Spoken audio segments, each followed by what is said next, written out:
आल्यावरच काम काय आणि पशुच्या जीवनामध्ये असतानाच काम काय, इतर योनीमध्ये असतानाच काम काय, मानवी जीवनामध्ये असतानाच काम काय. फरक जर बघितला बारकाईनं तर एवढंच आहे, पशुच्या जीवनामध्ये काही कायदे कानून आहेत. पशुच्या जीवनामध्ये काही कायदे कानून आहेत. तुम्ही म्हणताल पशुच्या जीवनामध्ये कायदे कानून नाहीत का, कशाचे असतील, त्याला ज्ञानच नाही. पण शास्त्रकारानं सांगितलं की पशुच्या जीवनात कायदे कानून आहेतच. दासबोधात वर्णन केलंय, पशु पक्षी गुणवंत तयास कृपा करीती समर्थ. एक आणि लगेच दुसरी बाजू दाखवली माणसाची, गुण नसता जिने व्यर्थ प्राणी मात्राचे. पशुच्या जीवनामध्ये काही नियम आहेत आणि आयुष्यभर पशुनं ते नियम सोडलेले नाहीत, नियम सोडले नाहीत. वास्तविक पाहता पशुला पशु म्हणलंय, पशुला पशु म्हणलंय कारण त्याला 4 पाय आहेत, शेपूट आहे, बोलाय जमत नाही, बुद्धी नाही, वाचा नाही, म्हणून पशु म्हणलंय. पण तुकाराम महाराजांना माणसाला बी काय म्हणलंय, पशुच म्हणलंय. जरी याला 4 पाय नाहीत, जरी शेपूट नाही, तरी माणूसही पशु. पण कोणचा माणूस पशु, कोणचा माणूस पशु,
फरक ही आहे. कारण कीर्तनात जनावर येऊन बसलं नाही, कोणची गाय येऊन बसली नाही, म्हैस बसली नाही, कोणचे पशु पक्षी बसले नाहीत. कोण येऊन बसले, माणूस येऊन बसले.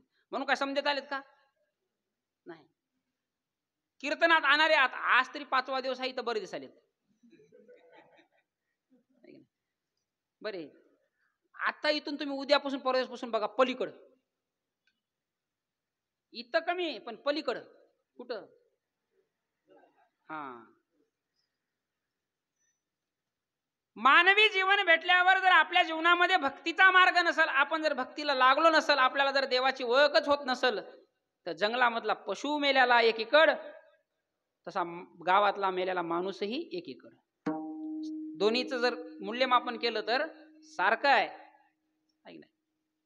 दुसरी गोष्ट, कधी कधी माणसापेक्षाही वरचं स्थान पशुला दिलेलं आहे, माणसापेक्षाही.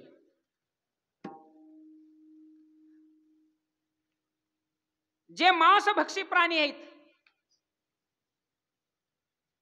ते मांस भक्षण करतातच, पण जे मांसभक्षी नाहीत, शाकाहारी प्राणी आहेत, तुम्ही त्याच्या पशी ठेवून बघा, म्हणजे नियम तोडलाय का त्यानं, नियम तोडला नाही. दुसरी गोष्ट, मांसभक्षण असणाऱ्या करणाऱ्या प्राण्याचे दात सुये दात असतात आणि मांसभक्षण करणारा प्राणी जिभेनं पाणी पिते. कशानं पाणी पिते, जिभेनं पाणी पिते.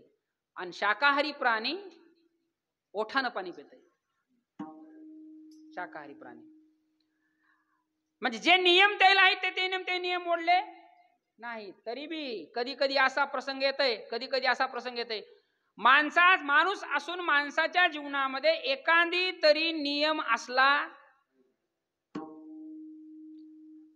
पाहिजे. कधी कधी माणूस नियम करतय, पण ते नियम टिकल ह्याची काही शाश्वती नाही. नामा म्हणे केशवराजा, केला नेम चालवी माझा. किंवा जे माणूस नियमित आहे आणि नियमाला अतिशय महत्व देतय, नियमामध्ये आहे, त्याच्याजवळ माणूस प्रत्येक जण कशाच्या मागे फिरालाय. आज प्रत्येक जण सकाळपासून उठल्याच्या नंतर प्रत्येकाची धाव कशासाठी आहे की नाही. आणि माऊलीनं वर्णन केलंय, ज्याच्या जीवनामध्ये नियम आहे, लक्ष्मी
प्रत्येक माणूस पैशाच्या माग आहे, समाधानाच्या माग आहे, पण समाधान आणि पैसा ज्याच्यापासून येतंय, समृद्धी ज्याच्यापासून येत्या, अशा परमात्म्याची जाणीव कुणाला नाही.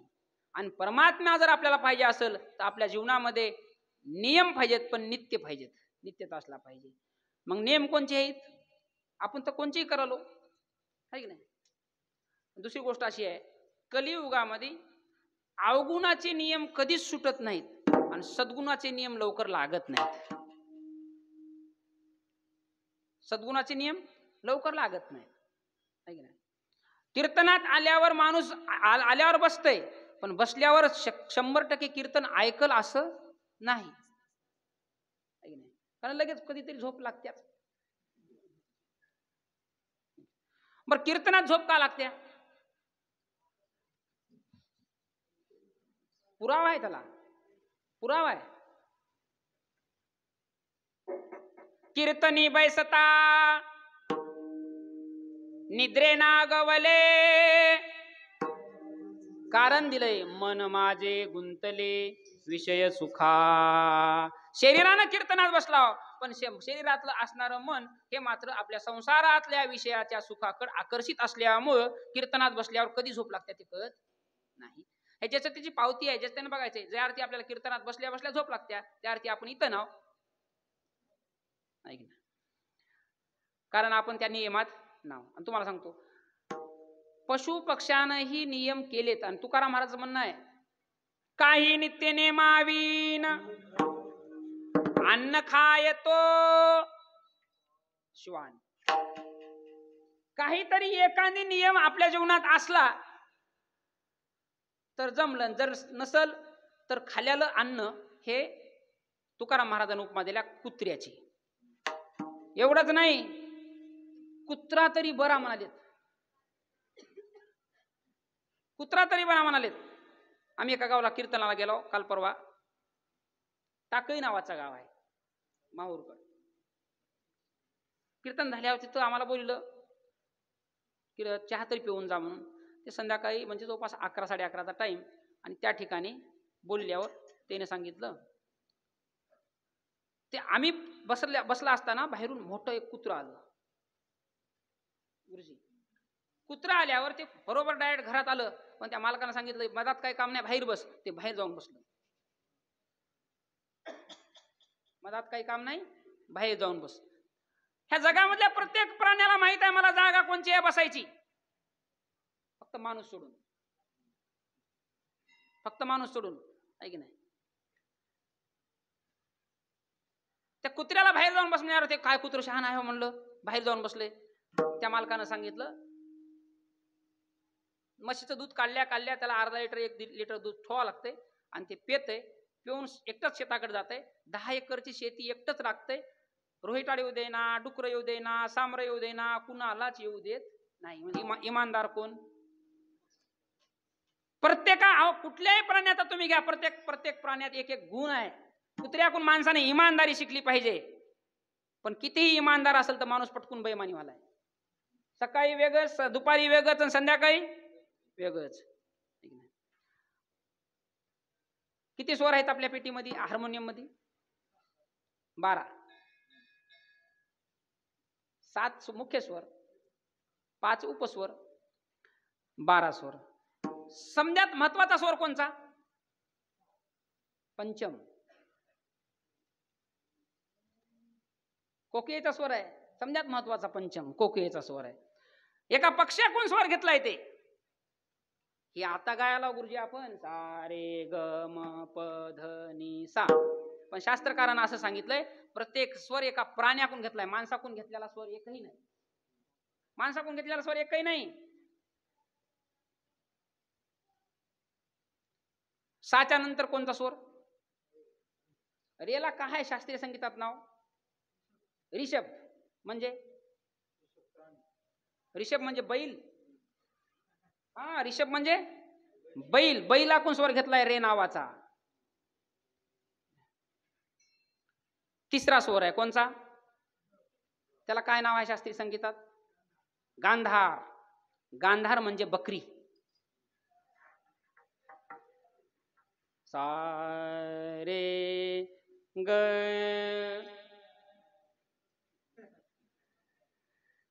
चौथा स्वर आहे, त्याला शास्त्रीय संगीतात नाव काय? मध्यम. क्रोंच नावाच्या पक्षाकून स्वर घेतलाय ते. क्रोंच नावाचा. आणि 5वा स्वर आहे पंचम, कोकिळेकून. बघा तुम्ही, सकाळी उठल्यावर जर कोकिळेचा आवाज आपल्या कानावर आला तर आपल्या कानामध्ये मंत्रमुग्धता तयार होते. कोकिळेकडून. तिच्या रंगाकडे बघू नका ती काळी आहे म्हणून, पण तिचा स्वर किती खास आहे. पंचम. 6वा स्वर कोणता आहे?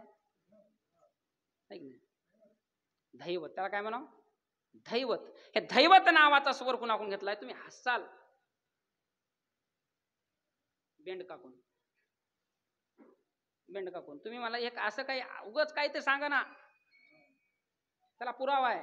दैवत नावाचा स्वर बेंडकाकून आलेला आहे. आणि निषाद, हत्तीची फुतकार. नी सा. आता सांगा, हे इतकं सुंदर समजेजन गायन करायला आम्ही. स्वर कुणाचे? प्राण्याचे. आणि माणसाचं काय? माणसाचं काय? तर त्या तुम्हाला सांगू लागलो, त्या टाकळीमध्ये आम्हाला सांगितलं हे कुत्र दूध पिते. बऱ्याच लोकांना प्रयत्न केले गावातल्या त्याला मांस टाकण्याचे. त्यानं आयुष्यात मांस खाल्लं नाही. आता इथं बघा, प्रकृतीच्या विरोधात आहे इथं.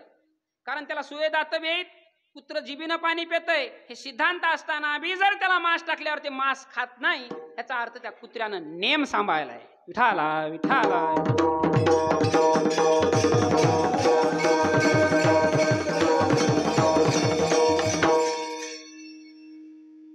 काय नेम सांभाळलाय त्यानं? त्या कुत्र्यानं नेम सांभाळायला सांगितलं आम्हाला त्यानं की एकादशीच्या दिवशी ते कुत्र अन्न खात नाही. माणूस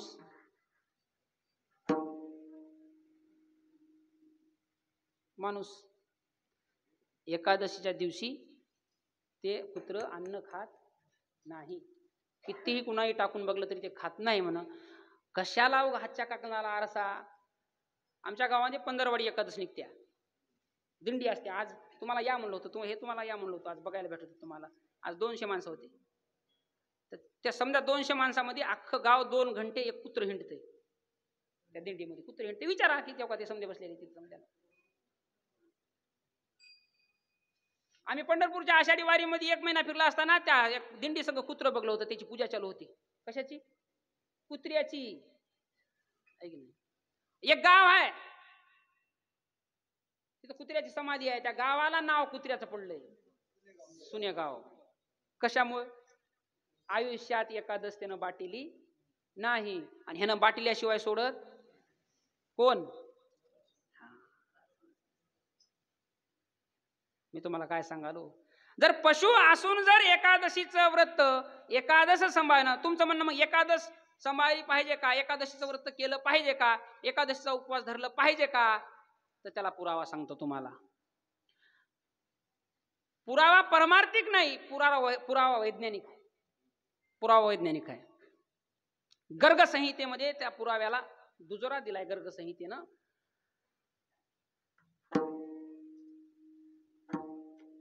अन्नम भुक्तेन यत् पापम,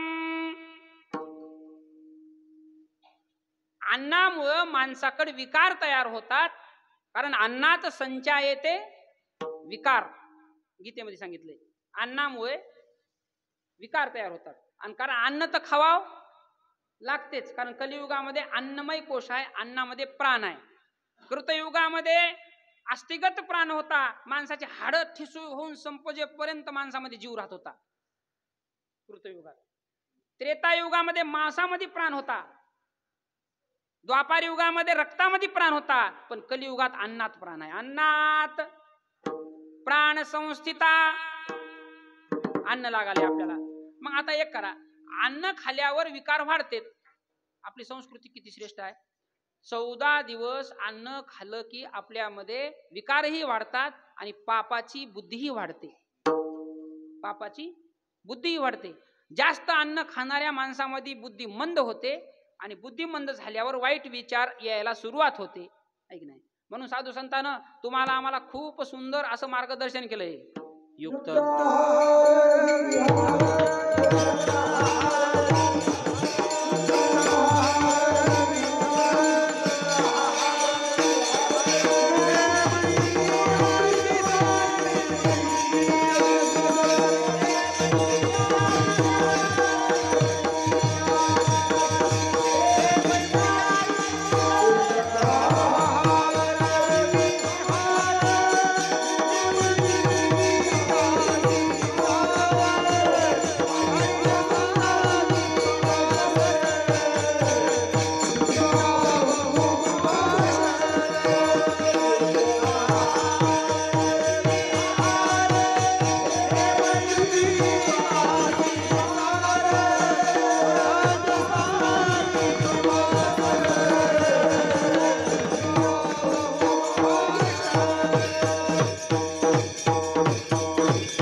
प्रोसिजर आहे आपल्या जीवनामधलं. संतांनी सांगितलं युक्त आहार विहार, नेम इंद्रियासी सार, नसावी बासर, काय निद्रा बहुभाषण. मग हे अन्न आपल्याला लागतंय, तर अन्न खाल्ल्यावर 14 दिवस शरीरामध्ये पाप तयार होते, पापाची बुद्धी तयार होत्या आणि विकार तयार होते. म्हणून 14 दिवस झाल्यावर एक तरी दिवस उपाशी राहावा माणूस, एक तरी दिवस उपाशी राहिलं पाहिजे. दुसरी आणखीन महत्वाची गोष्ट सांगतो तुम्हाला. ब्रह्मदेवानं सृष्टी निर्माण केली, आणि सृष्टी निर्माण केल्यावर समजायला विशेष अधिकार दिलेत. काही जणांना वाटू लागलं मी लहान आहो, मला ब्रह्मदेवानं लहान केलंय. काही जणांना वाटलं आम्ही हीन जातीचे आहो, आम्हाला ब्रह्मदेवानं अन्याय केलाय. आणि काही जणांना वाटलं आम्ही लई मोठे आहो, आमच्या कर्तृत्वानं मोठे आहो. पण ब्रह्मदेवानं सांगितलं तसं नाही, सृष्टीची जडणघडण करण्यासाठी तुम्हाला प्रत्येकाला वेगवेगळे अधिकार दिलेले आहेत. एका दिवशी पापाची सभा भरली. पापाची समजे जगातले पाप एका ठिकाणी आले, आणि त्या पापाची सभा भरली. त्यानं म्हणले चला ब्रह्मदेवाकडे. म्हणले आपल्यावर अन्याय झालाय, कोणी पुण्याचंच नाव घ्याले, पापाचं नावच कोणी घेईना. पाप म्हणलं की कोणी बी भ्यालय. आणि समजे पाप एका दिवशी ब्रह्मदेवाकडे गेले, आणि ब्रह्मदेवाला त्याने सांगितलं, म्हणले कुठंही गेलं की कोणी माणूस पुण्य करायच्याच मागं लागलाय, आणि पुण्याचंच नाव आलंय, आम्हाला कोणतं ठिकाणच नाही राहिलं म्हणले सृष्टीमध्ये. मग आम्हाला निर्माण केलं तरी कशासाठी तुम्ही? पापानं विनंती केली. त्या दिवशी ब्रह्मदेवानं सांगितलं बा काही हरकत नाही, तुम्हाला आणखीन महत्व देऊन टाकू. म्हणले काही बी करा, म्हणले एक तरी दिवस आम्हाला कुठंतरी बसायला जागा द्या. भागवतामध्ये जागा दिलती बघा एका ह्याला, पिशाच्याला. कुठं बसायला? त्या काडीमध्ये, येऊच्या काडीमध्ये, गाठीमध्ये दिलती बसायला जागा. त्याला जागा पाहिजे बसायला. ते पापा म्हणले आम्हाला बसायला जागा द्या. ब्रह्मदेवानं सांगितलं काय काय घोर नाही, एक दिवस तुम्हाला पृथ्वीवर जागा बसायला. तर ते दिवस म्हणजे कोणचा? एकादशीचा. त्या दिवशी अन्नामध्ये तुम्ही बसा. जगातले सर्व पाप येऊन त्या दिवशी अन्नात बसलेत. कोण्या दिवशी? एकादशी. हे मी तुम्हाला उगं सांगणार गेलो. तुकाराम महाराज म्हणत, एकादशीस अन्नपान जे नर करीती भोजन, ते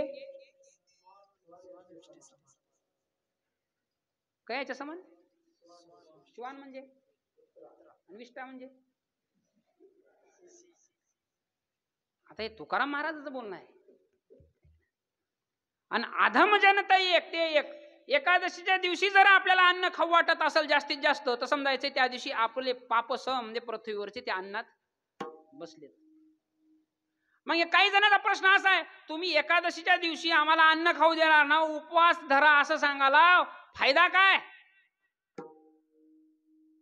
तुकाराम महाराजांना फायदा सांगितला आहे. ऐका व्रताचे महिमान, ऐका त्यावर फायदा काय? तर ते माहित, ऐका व्रताचे महिमान, नेमे आचरती जन. काय? गाती गाती ऐकती हरी कीर्तन. गाती गाती म्हणजे तोंडानं नाव घेणं देवाचं, आणि ऐकताना कानानं त्या दिवशी देवाचं श्रवण करणं. हे जर नित्य नियम आपला जर चालला तर त्यानं फायदा समजात मोठा सांगितलाय. ते माणूस माणूस राहत नाही, देवाच्या समान होतो. ते समान विष्णूशी. हे फायदा आहे, हे फायदा आहे. मग ज्या एकादशीचं महत्व इतकं सांगत असताना मला सांगा, आपण भगवान भोलेनाथाच्या दरबारात आहोत.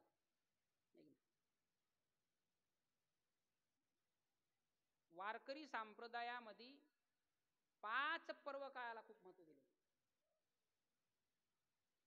पर्व काळ विशेष भागवत धर्मी, नरसिंह जयंती, रामनवमी, वामन जयंती, कृष्णाष्टमी, उत्तर शिवरात्र. 5 पर्व काळ. पहिला पर्व काय? नरसिंह जयंती. दुसरा पर्व काय? रामनवमी. तिसरा पर्व काय? वामन जयंती. चौथा पर्व काय? कृष्णाष्टमी. आणि आता उद्या येणारा पर्व काय? उत्तर शिवरात्र. वैष्णव संप्रदायात. आता इथं तुम्हाला सांगायचंय, जर विशेष वैष्णव संप्रदायामध्ये उत्तर शिवरात्रीला महत्व आहे, तर तुमचा ना माझा भेद आहे. महादेव वेगळा आणि विष्णू वेगळा. तुमचा माझा प्रत्येकाचा. काही जणांचा वाद आहे.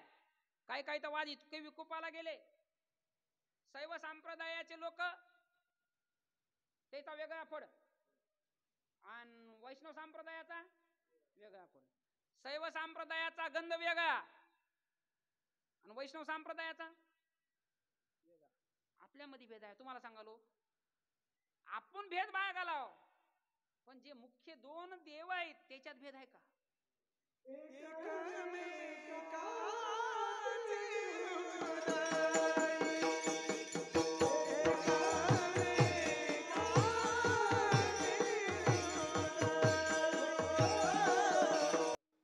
हरिहरा भेद नाही नका करू वाद, एकमेकाचे हृदय गोडी साखरेच्या ठाई. साखरेपासून गोडी जशी अलग नाही, तशी अभिन्नता विष्णू आणि महादेवामध्ये आहे. भिन्नता नाही, अभिन्नता आहे. आपल्याला वाटलंय महादेवाचे भक्त वेगळे आहेत आणि विष्णूचे भक्त वेगळे आहेत. तुम्ही समजे श्रवण करणारी माणसं आहो. मला काय म्हणायचंय, रावण कोण्या देवाचा भक्त?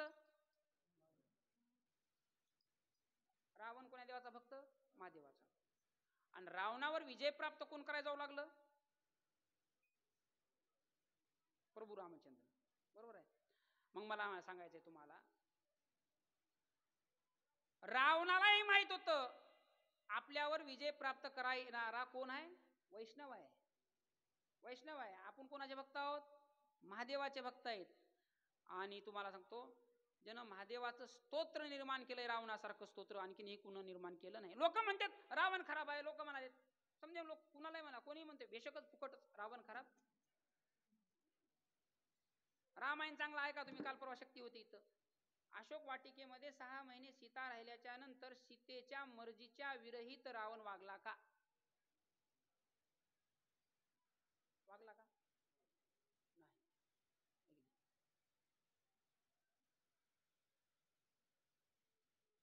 माग एक महिन्याखाली घटना घडल्या.